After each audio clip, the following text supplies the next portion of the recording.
Writing an email to a client after a first meeting usually takes me an hour. Sitting there, building a comparison table from scratch, figuring out how to phrase everything, second guessing the tone, just for one email. I did it the same for 14 years. And then I did the same task with Claude. It took me 20 minutes, and that includes me thinking, refining, proofreading, and sending. If you want to know how exactly I did it, with real scenario and real output, then stay with me because that's exactly what this video is. If you like this type of content, hit like and let's get into it. So here's the scenario. I had a prospect, let's call her Lisa. We had our initial meeting about 2 months ago. I did her financial needs analysis and found out she only had an investment-linked life insurance policy in place. No health coverage at all. She reached out recently and told me she's ready to move forward. She was deciding between two critical illness plans, and she needed me to send her a recommendation email comparing both options, including which one I actually think is the best fit for her, so she could make a decision. Now normally, I'd open a blank email and just start writing. Build a comparison table manually, lay out the pros and cons, construct the message, formulate my recommendation, and make it sound like me. That's where the 1 hour goes. This time, I opened Claude, and the first thing I did before typing anything was give it everything it needed to actually help me. I uploaded both plan documents. I described the client situation, the timeline, what her financial needs analysis showed, and what she was missing, and why these two plans were on the table. And I asked Claude to draft a recommendation email with a comparative analysis, pros and cons, similarities and differences, and to formulate a recommendation based on everything I gave it. One important thing I want to mention here, and this matters if you're a financial advisor doing the same thing. I never put real client names or identifying details into any AI tool. For this demo, I created a fictional client scenario so I can show you the full workflow without compromising anyone's privacy. This is how I protect my clients in line with data privacy best practices, and it's something I recommend you do too. Anyway, so back to Claude. So Claude immediately answered my request, and I asked him to ask me question if he's not sure. So this is his answer. It wants me to tell him how to present the email.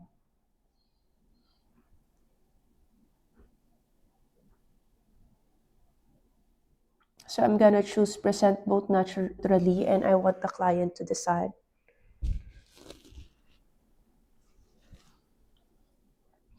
And then I want the table to be in line in the email body, and the comparative analysis to be in line in the email body.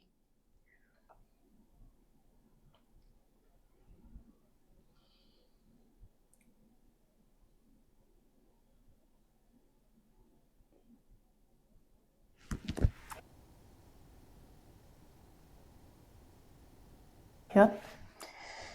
I also want it warm and personal. So let's see. This is the first time that I'm making an email in this chat, so there's no other context because I want to emulate it as much as I can for someone that will be using it for the first time. So this is most probably how you will see Claude interact with you. So as you can see on our first draft, I quickly generated an email for me based on what I answered above, and the table was nailed perfectly on his first try. Normally, if I'm gonna do something like this, it'll take me several minutes to read through the documents and to jot down all the things that I will be needed to generate that table. But for him, just minutes is enough to generate that table. And then he also gave me the similarities, the plan A, plan B recommendations that I could give to the client. So basically, I have something already in my mind on what to recommend the client, but having these things listed down will give me a more ideas on how to better phrase it when I talk to the client. Or it could also give you more information. It could also give you more insights, maybe more recommendations that you haven't think of yet, right? So it's also nice to talk to Claude over these kinds of things. But then I feel that going through this first draft, I think the recommendations are too wordy for me, like too much paragraph going on. And it's just not something that I will be typing or sending to a client. It's too formal for me. So that's why I'm going to make the second request. So what I'm want to show you guys is it's okay to go back and forth with Claude. It doesn't mean that it's the first thing that it generates is the right thing or the one that you would want, because you can do a lot of revisions with it, and talking to it naturally on your own will make it know you more, so that as you use it more, it'll know how you usually talk to clients and get better and better in making requests in your preference.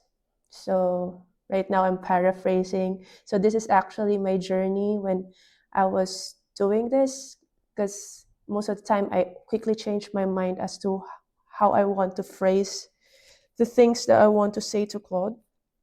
And like when I was first using it, I usually just type one sentence and press enter, and it'll answer back without me completing what I really want to say. So it'll just take a lot of time with that. So it's better that you conceptualize first what you want and make it all in one paragraph before hitting that enter button. So in this second request, I'm asking it to make the paragraphs more better, more concise, and easier to read by making them into bullet points. And I also want to ask it to make sure that the email is within the same tone and voice as me, because I find it too professionally written. Before really understanding this type of things, I used to just ask Claude to generate me an email, and then the first one that comes out, I just read it one or two times without really taking into context if it's something like me, and just send it to the clients. And now looking back, whenever I review those emails, it kind of really sound off, like from my perspective now that I know that it's really very artificial. So that's what I was lacking before. So anyway, so this is my second prompt to him.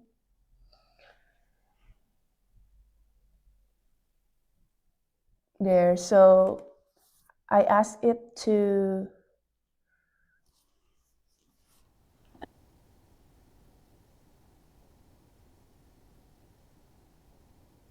ask me questions. So it asked me if I want to ask questions or give a sample email that I sent before to a client. And I said I can do both. So yeah. Then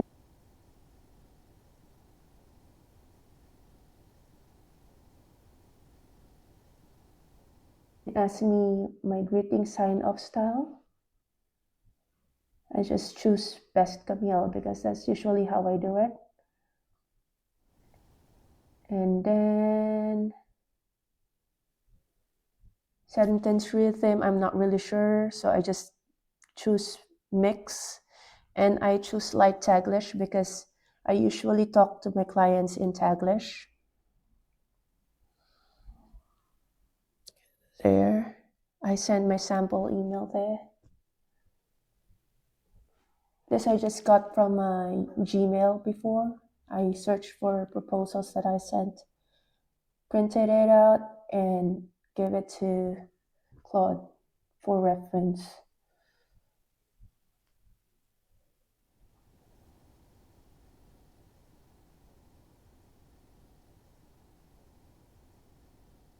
There you go. That's the second draft.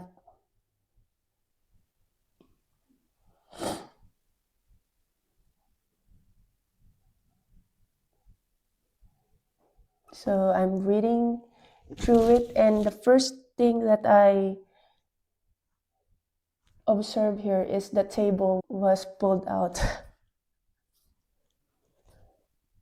It took away the table, and that's not really what I wanted. So I was just not very specific with my second prompt. I just told him to make it into bullet points, but I realized that I didn't mention that I want the table to be retained. So what it did is it changed everything to a bullet point. So here it gives me status update on what it changed, what was not changed, and what is my call to action. So here, again, I'm trying to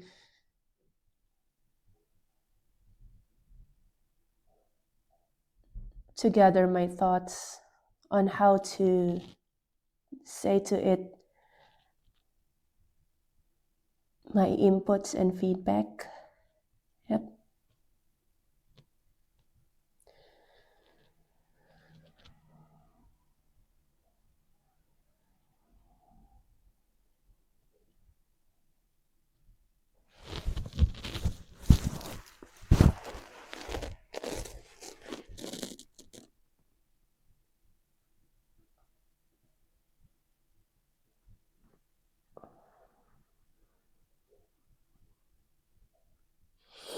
So here I specifically tell him the parts that will be converted to bullet points.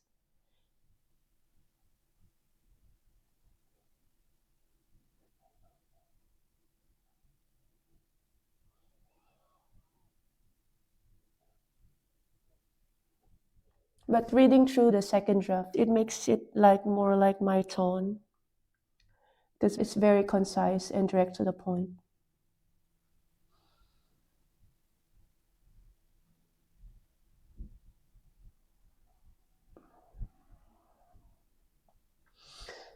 So this is me proofreading and comparing and deciding what it is I really want. It could be some things like that, very indecisive.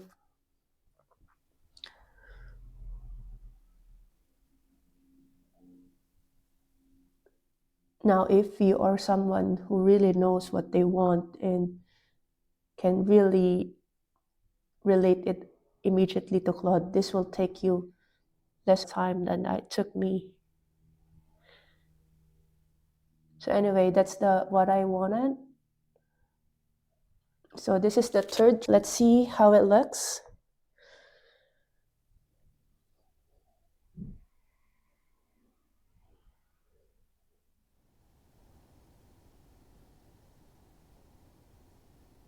There, the table's back, just what I want.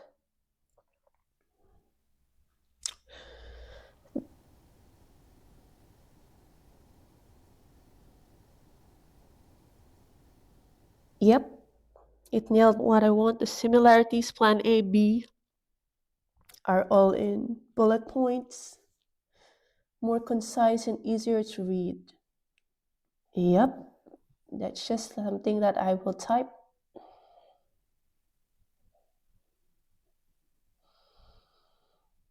So I was reading through the email. I realized that it made something, a line up there that has a Taglish Tagalog phrase.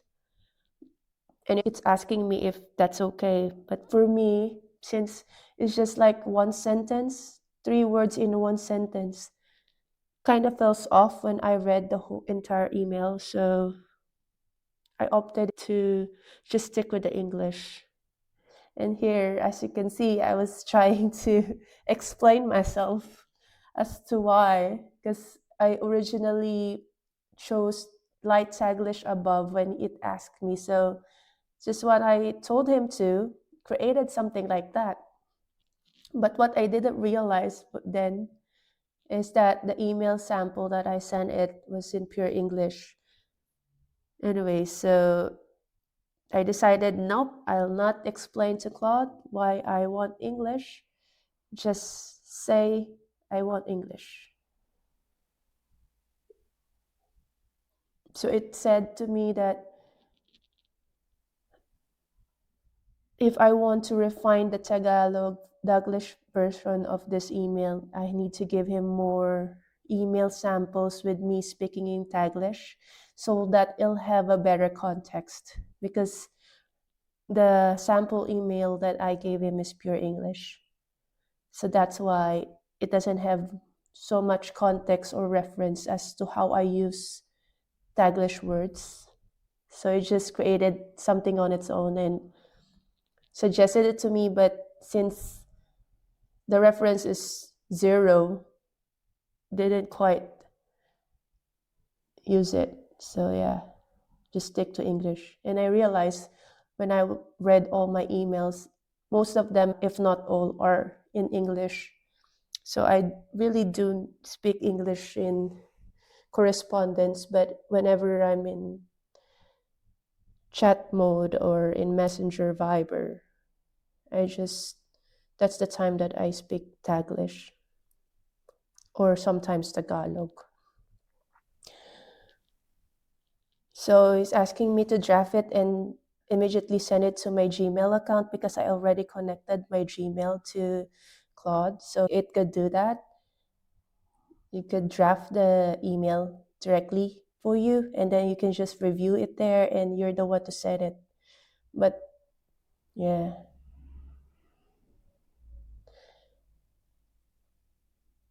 Yep, we're all good. So that's 3 drafts in 20 minutes because I had a lot of back and forth with Claude. And through these interactions, as you go through it, you'll learn how to properly prompt Claude and it'll also get to know you more so that it'll give you results based on your personal preferences and based on the situation that you are in or the things that you want or you usually work for. So that's how good this AI model is, AI tool. So there it's drafting my Gmail and it's already in my Gmail.